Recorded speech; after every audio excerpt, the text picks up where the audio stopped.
So basically what we have seen that how a computer is connected, actually how the system works, or different overall architecture of a system, of a computer, and some knowledge we have gathered about the data and the memory and length and many more. Now let's start the idea of language that we have, that we are going to learn. Basically, we are going to learn C language in this particular semester. But before we learn C language, let's clear some idea, let's clear some question. Question 1 is that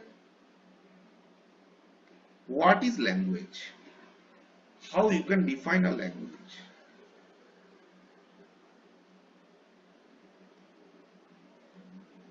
You can say the language is something by which we can communicate with each other, right? For example, I'm communicating with English, or maybe Bengali, or maybe Hindi, or maybe many other language. Now, when we use some language for communication, we actually use some specific set of rules. Technically, those rules we call grammar. So that means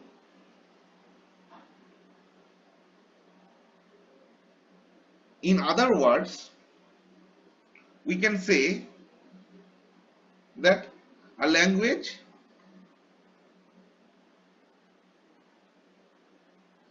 is nothing but a set of instruction.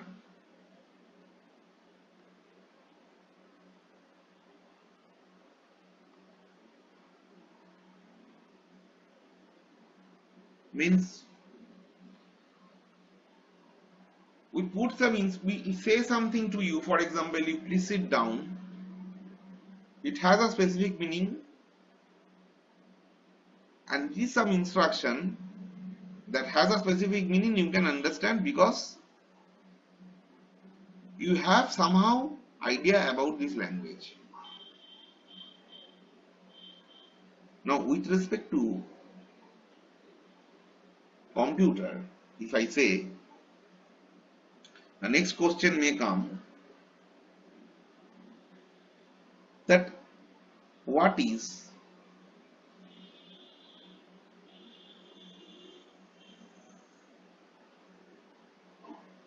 computer language?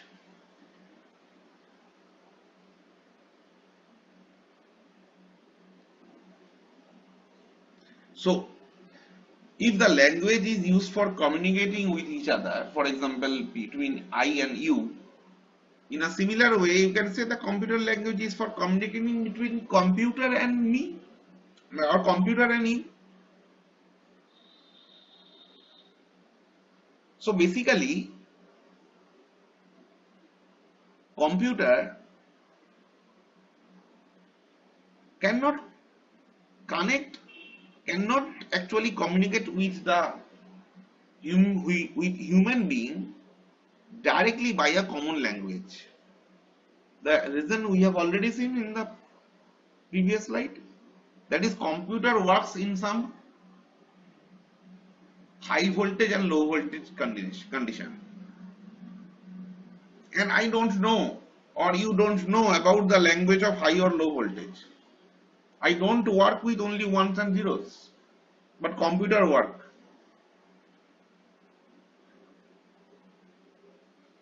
So that means depends on how computer is used, how the language is being used.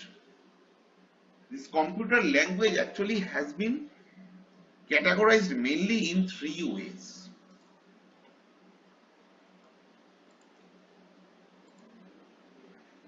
The first one that we call is called low level language.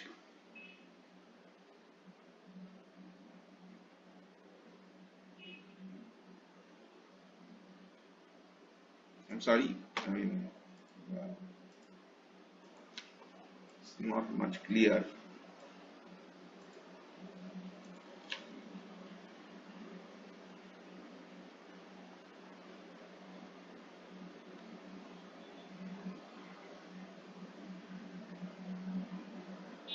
And the language that we use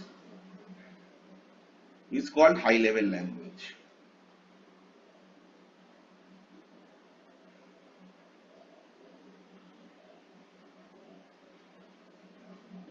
This low level language consists of 0 or 1.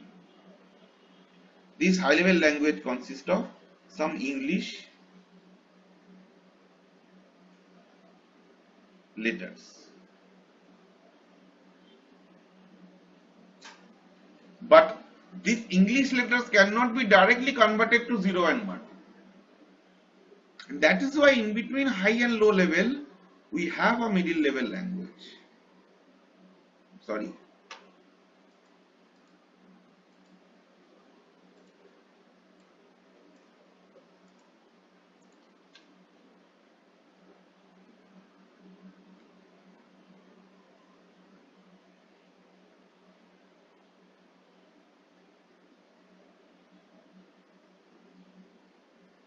And sometimes we call assembly language.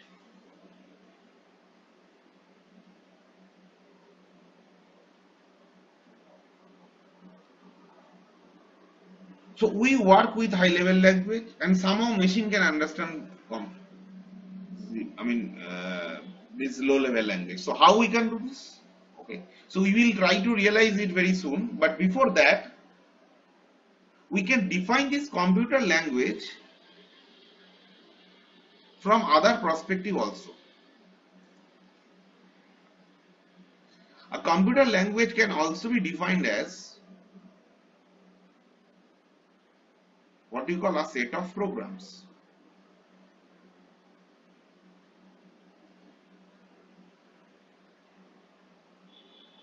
What is program?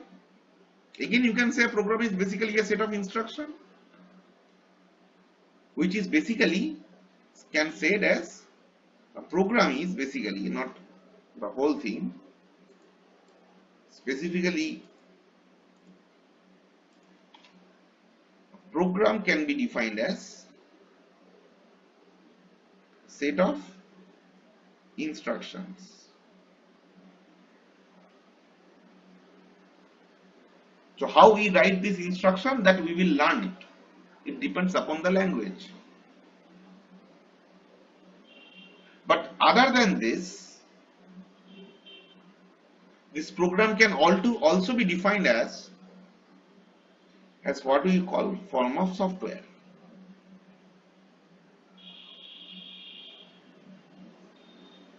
And this software has actually two types.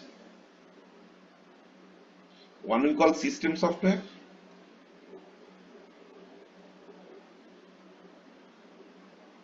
and one we call application software.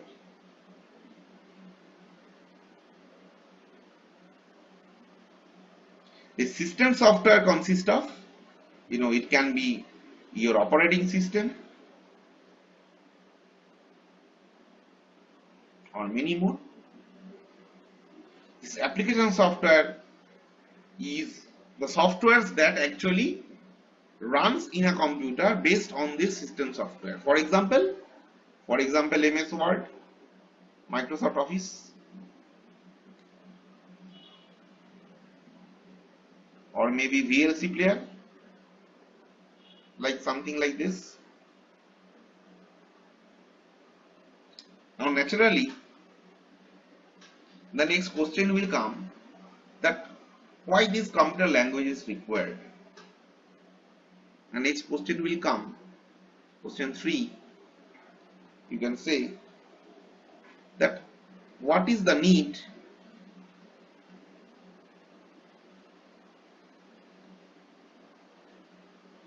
of computer language?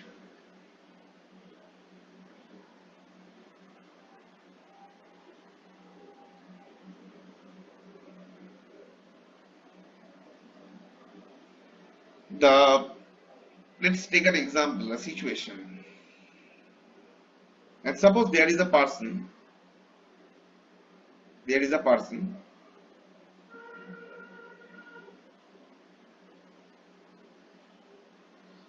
this person want to find say 5 factorial, and 5 factorial is very easy to understand. 5 factorial you can easily calculate, it's 120.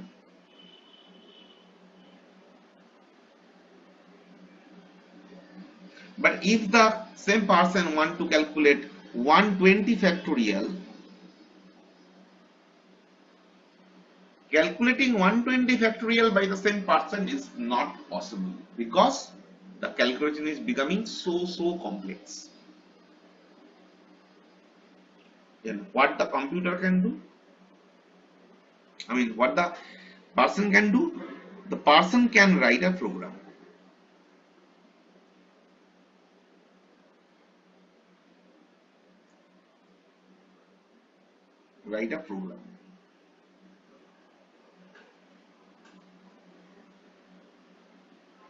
Right? And that program will tell easily that what is the value of 120 factorial. Now question is that if the person wants to write a program for this machine,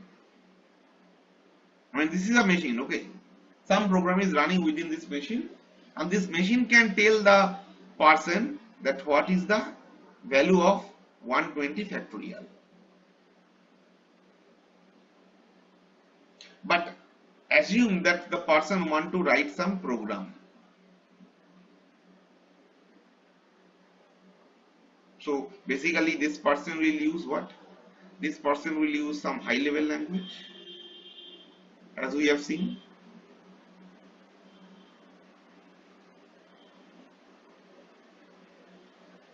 And what is a high level language? High level language can be, consist of some English words. So an example of high level language, example of the program can be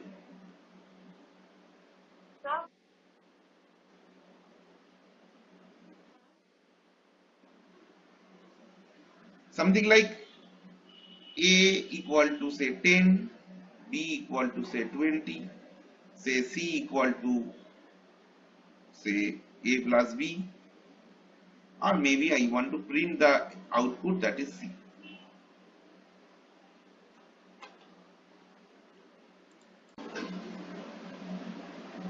So basically this particular one, what we call source code.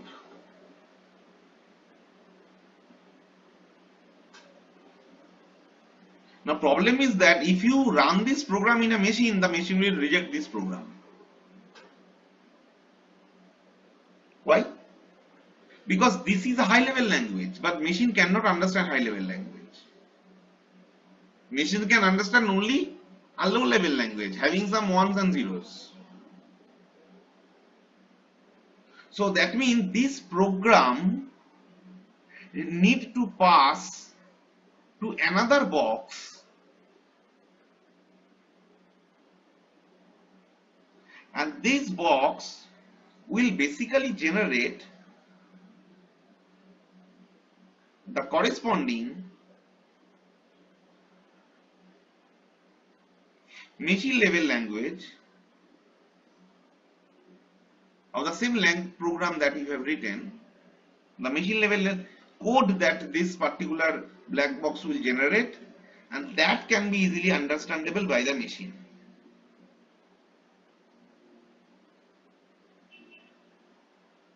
And this black box is actually called compiler. What is compiler? This is also a program, or you can say software, and that is why when you want to write some program in some language, you have to install some compiler in your computer that can identify your program and convert it to some machine level form that your computer can understand.